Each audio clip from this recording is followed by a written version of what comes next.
내가 주인 삼은 모든 것 내려놓고 내 주 되신 주 앞에 나가 내가 사랑했던 모든 것 내려놓고 주님만 사랑해. 다시 한번 내가 주인 삼은 모든 것 내려놓고 내 주 대신 주 앞에 나가 내가 사랑했던 모든 것 내려놓고 주님만 사랑해. 주 사랑 거친 풍랑에도 깊은 바다처럼 나를 잠잠케 해. 주 사랑 내 영혼의 반석 그 사랑 위에 서리. 내가 주인 삼은 모든 것 내려놓고 내 주 대신 주 앞에 나가 내가 사랑했던 모든 것 내려놓고 주님만 사랑해. 주 사랑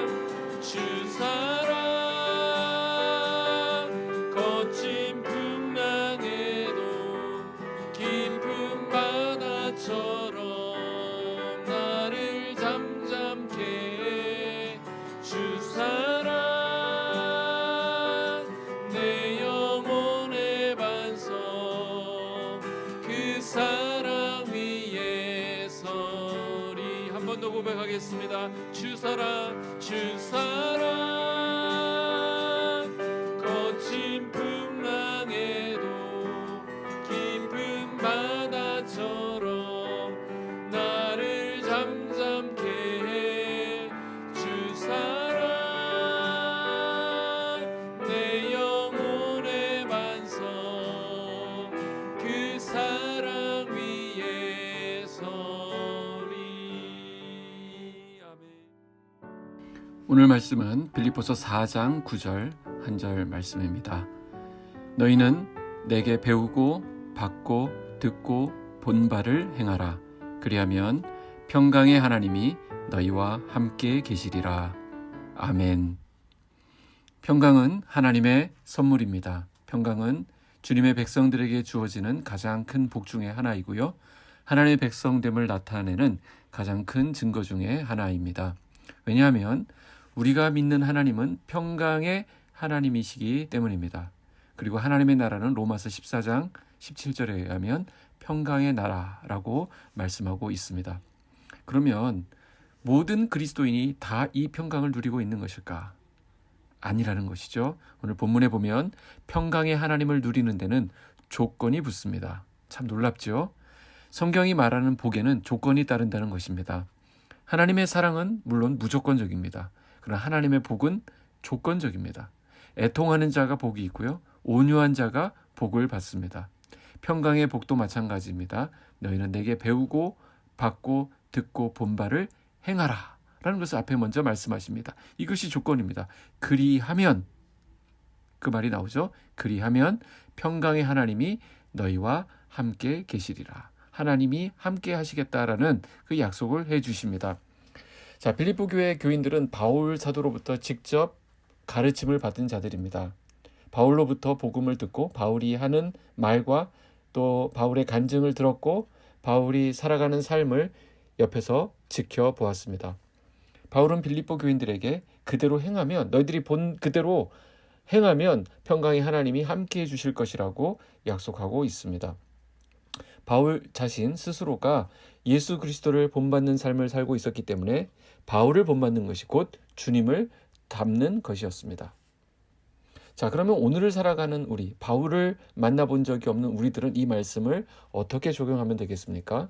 우리 믿는 자들에게 이 말씀은 하나님의 말씀, 성경 말씀을 지켜 행하라 라는 의미입니다.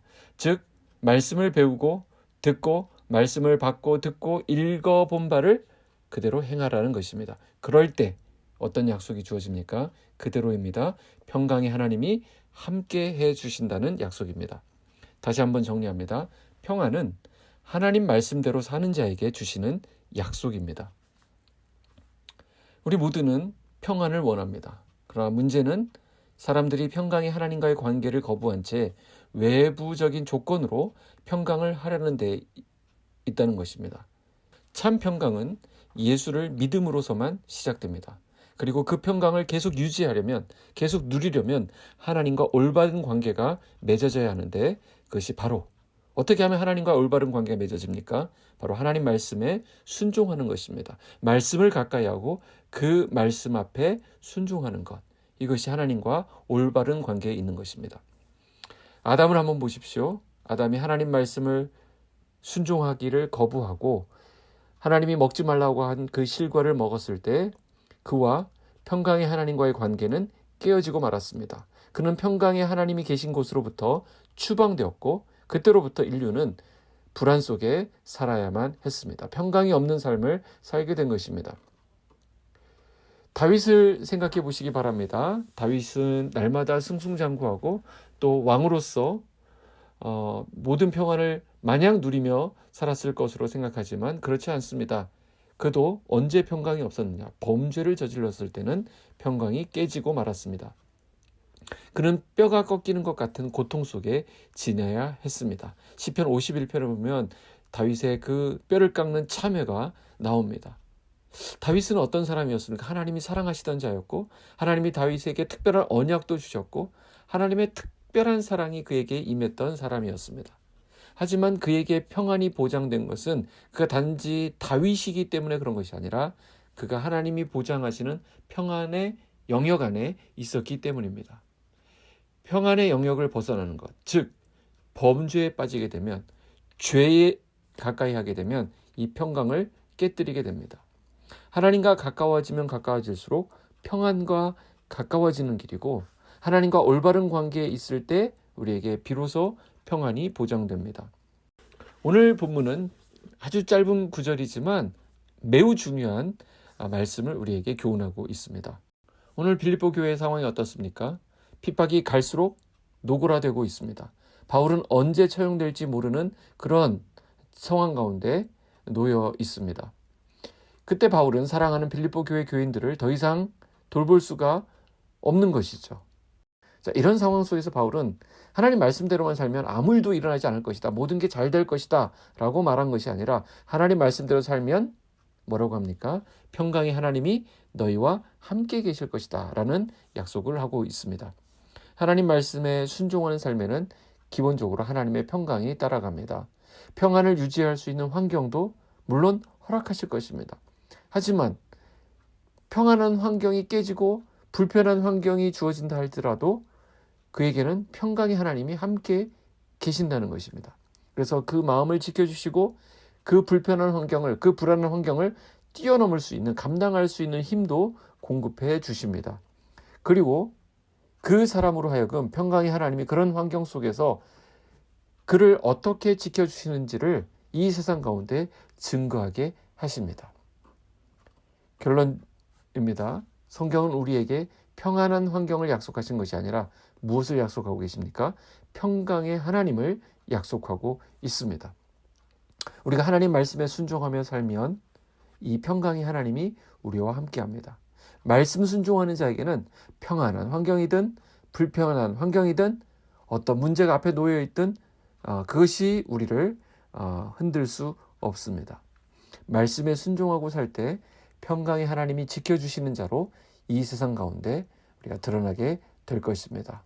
평강의 하나님을 누리는 저와 여러분의 하루 삶이 되기를 축복합니다. 기도하겠습니다. 하나님 아버지 감사합니다. 우리가 믿고 의지하는 하나님, 평강의 하나님이심을 알려주시니 감사합니다. 그렇습니다. 오늘 우리에게 필요한 것은 하나님의 평강입니다. 그 평강이 우리의 삶과 하루를 주장하게 하여 주시옵소서. 사랑의 주님, 그러나 우리에게는 크고 작은 평강을 깨는 상황들이 있음을 고백합니다. 그러나 오늘 주신 말씀처럼 주의 말씀을 우리의 마음에 새기고 그 말씀을 따라 행함으로 이 하나님의 평강을 놓치지 않게 하여 주시옵소서. 어려운 가운데서도 우리와 함께 하시는 평강의 하나님을 꼭 붙들게 하여 주시옵소서. 우리 사랑하는 빛소금 성도들을 우리 주님의 거룩한 손에 올려드립니다. 오늘 이 새벽에 오늘 이 주신 말씀을 통해서 약속하신 그 평강이 우리 모든 성도들의 삶의 자리에 충만히 임하게 하여 주시옵소서. 예수님의 이름으로 기도하옵나이다. 아멘.